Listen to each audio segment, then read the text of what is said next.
I'm going to start with this. Okay. So, you and I, we've both grown up a little bit since the last time I've talked to you. A little bit. All right, I'm going to throw this to you. Let me see. Go ahead, you go at least just get the first Q&A. I'm Kellyanne Stitts, joined by one of Holy Ohio high school. look how young I look. Junior defensive end from Pregame North, Jack Sawyer. Jack, thanks for joining me. Thank you. Sacks, 4 in the first half, and you're a dual athlete. You play basketball. Let me hear your response, because I want to see how you That's tackle hilarious. But I want to get to know. I couldn't be over 210 pounds in that. Listen. Here's the first. Let's see. You said 200. Basketball. So when did you start playing football? I started playing football around 3rd grade. I've always loved So you've always been handling the media pretty well. Yeah, decently, I guess. Not bad for being a junior in high school. Not bad for me. You look composed there. A little bit, yeah, a little bit. Yeah. That's crazy. I think That feels like so long ago now. So long ago. Doesn't it? But you've grown a lot since then. Since being here at Ohio State, how have you felt yourself grown in these past 3 years? Yeah, I think I've grown a lot. Definitely on the field, obviously. Yeah. In the weight room, got a lot bigger. Look a lot different than I did in high school, and I think I also grew a lot off the field though too. I think I've matured a lot. Which a lot of us in our class, kind of went different ways and took different. It took us different times to get to where we're at now, and I think that on and off the field we've all grown so much, and we're all kind of coming into our own now and becoming grown men on and off the field. How has this coaching staff, Coach Day, Larry Johnson, helped with that? Tremendously. Coach Johnson especially, and Coach Day as well. Coach Day's always preaching to us, take care of everything on and off the field. Yeah. And he said, if you take care of things off the field, typically guys take care of things on the field. And I think that really resonated with a lot of us. And once we understood that, our academics matter and the stuff we do off the field matters, and we all started to grow on the field.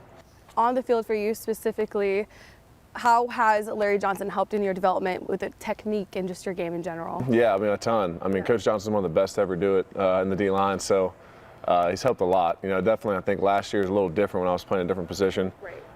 But, he's helped me a lot, and he's really, this offseason really helped me a lot to get back caught up and, kind of refine my skills again and get ready for, a good year. For you this season, switching specifically and solely focusing on defensive end, how do you feel like that's going for you? I think it's going well. I think obviously, a lot of fans, a lot of people in the media would say we don't have the stats necessarily that we should, on the edges or the D-line as a whole, but, we just keep building every day, and we know that stuff's going to come, and so, we can't focus on any of that, and I think we're all doing really well and all, getting better each day, and every week, really, you can see it, from week 1 to Indiana to now, we're playing so much better as a unit, so much better as a whole defense, so I think it's going really well. You got your first sack against Purdue. How did that one feel? It felt good. It felt really good to get the first. Once you get the first one out of the way, you kind of relax, take a deep breath, and, now you're just playing ball, having fun. And, Coach Johnson always says sacks come in bunches, so, once you get your first one, you're bound to start having a lot more.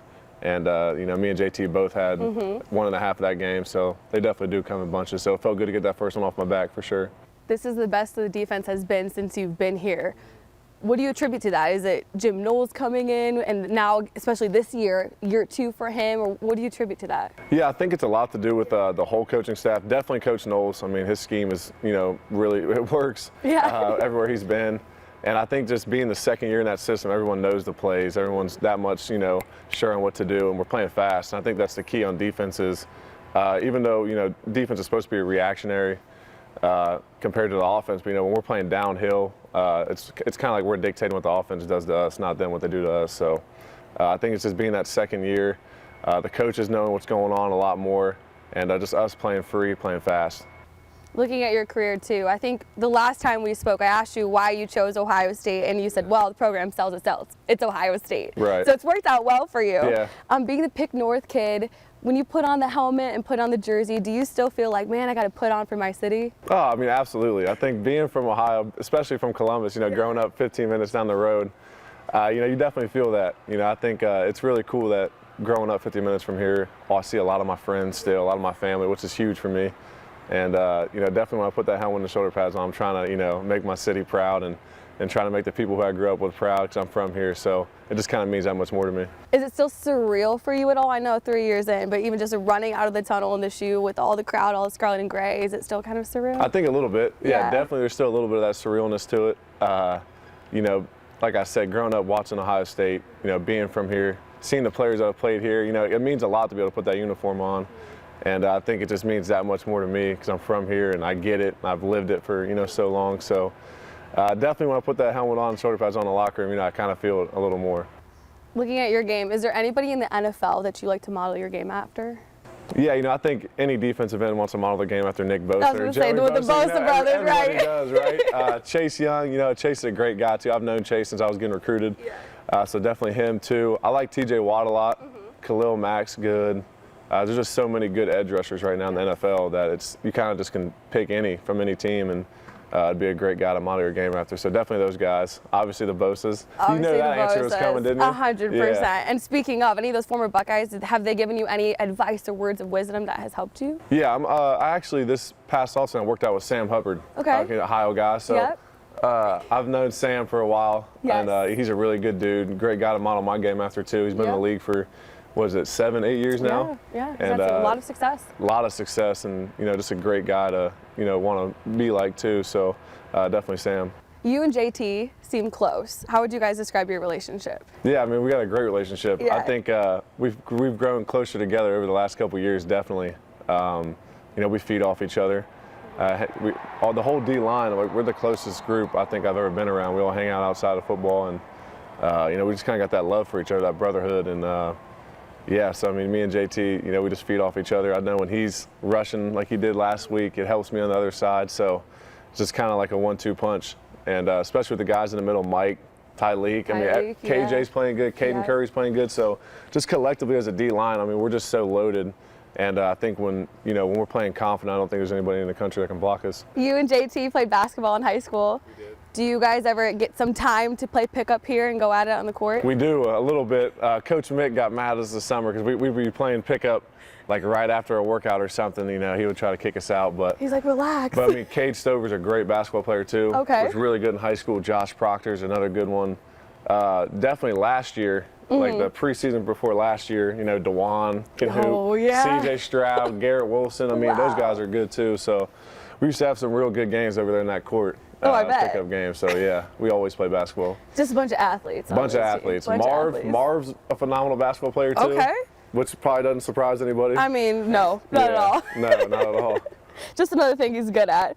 So, is there any cool NIL deals you have going on right now, or anything you want to put on? Obviously the one with Reichert is really cool. Yeah. Reichert's an awesome guy. I see a bunch of you guys in that commercial. Yeah, exactly. You probably see the commercials every weekend during the games.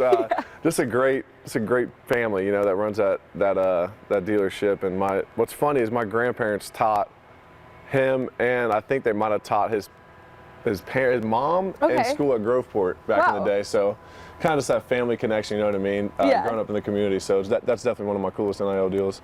Looking at your opponent this weekend, Wisconsin, if it all plays out in your guys' favor and your guys' plan, I'm sure, you could possibly meet, and Wisconsin's as well, you could possibly meet them in the Big Ten Championship if all shakes out at the end of the season. Right. But when you look at Wisconsin, what do you guys need to do to have success on defense against the Badgers? I think we just got to build off what we've done the last few weeks. Tighten everything up. D-line, we got to get pressure on the quarterback. They got a young guy back there now who's pretty good. I think he led a 2-minute drill to win the game last week. Yeah. So we got to put pressure on him.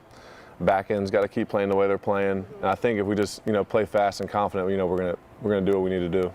Just a couple of fun ones too. Do you have any pregame tradition or ritual that you always do? That's a good one. I don't know if I do. Pregame ritual or tradition. Yeah, something you have to do, or you're superstitious in any way. You're like, I have to put the sock on this way, or I have to do this. Oh yeah, I put my left sock, right shoe, left shoe. That's how every single time. Every single time. I'm the same way with like left sock, right cleat, left cleat. I don't know why. I just started that and I just kept it rolling. When did you start that? I don't know. It's weird. Like when you get ready for practice every day, it's just kind of how I always put them. I put my left sock on, my right sock. Then I put my right shoe on and my left shoe on. I'll just keep it going. Yeah, I might have had like a good practice last year or something and just kept it rolling. I respect it. I like it. Yeah. When you do have some free time, I know you guys don't have a lot of free time between football and school. How do you like to spend your free time?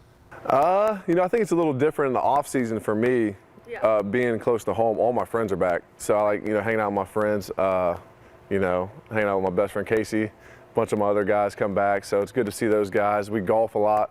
Me and Kyle golf a lot. Julian Fleming, Kate Stover, Tommy, we all go golfing. Good golf game for you? I'm all right. I'm Okay. decent. I'm Yeah. decent. Not bad. I just started taking it serious. You know, we used to go out there and just have fun, not really care about where the ball goes, just seeing how far we can hit it. But no, we took it serious this summer. Mecca is really good. Mecca like shoots in the 70s every time, which is wild. Yeah. Wow. I know. Okay. He might cheat on the scorecard a little bit, but we'll leave that one for another time. Other than that, just kind of hanging out. You know, going to my parents' house. They live on Buckeye Lake, so going out there on the boat's fun, and just hanging out with my family and friends. What I do in my free time.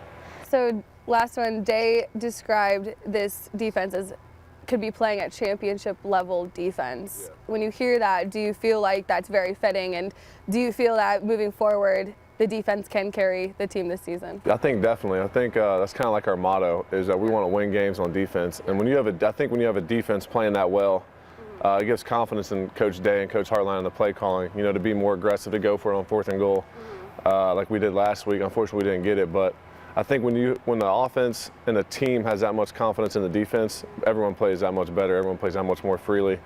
And so I think that, you know, that's kind of like our staple as a defense, is we want to be a championship defense and know that we can win games on the defensive side of the ball if the offense isn't playing well. Thank you so much, Jack. I will say it's very surreal for me sitting down with you again. All come full circle, All come isn't it? full circle. Yeah. It's Was that wild. your first reporting job? It was my first reporting job. No kidding. Did That's you tell? awesome. I even sound different. Right. Yeah, but I mean, looking back, you did pretty well at the interview, so I feel like you've always been media ready. I've been decent at media ready. I think sometimes back in the day I used to mess up and say things I shouldn't have said, but definitely got cleaned up here with Jerry and the staff we got here. So Part of your growth at Ohio State. yep, 100%.